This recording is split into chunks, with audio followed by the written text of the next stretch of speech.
海巡人员搭着救难艇，用最快的速度往前冲，因为海面上有帆船抛锚，紧急求救。先抵达该船警卫室。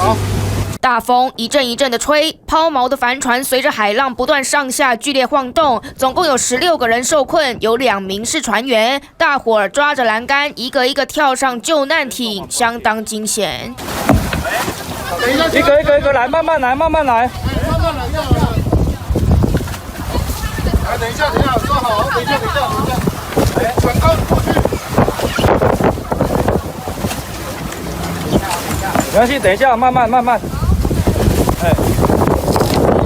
海浪太强，2艘船距离忽远忽近，就怕一个脚踩空掉进海里。受困民众小心翼翼，还好在海巡队引导下，大家顺利下船。意外就发生在屏东小琉球，14名游客3号下午2点多搭着民宿安排的帆船出海环岛，结果船突然抛锚，怎么发动都没用，船员赶紧打电话求救。过程海浪起起伏伏，还有人晕船吐到不行。以双艇模式，迅速于当日下午2点39分抵达现场救援，将爱船14名成员接驳返回大埔港，在现场借入爱船，等待有船前来拖带。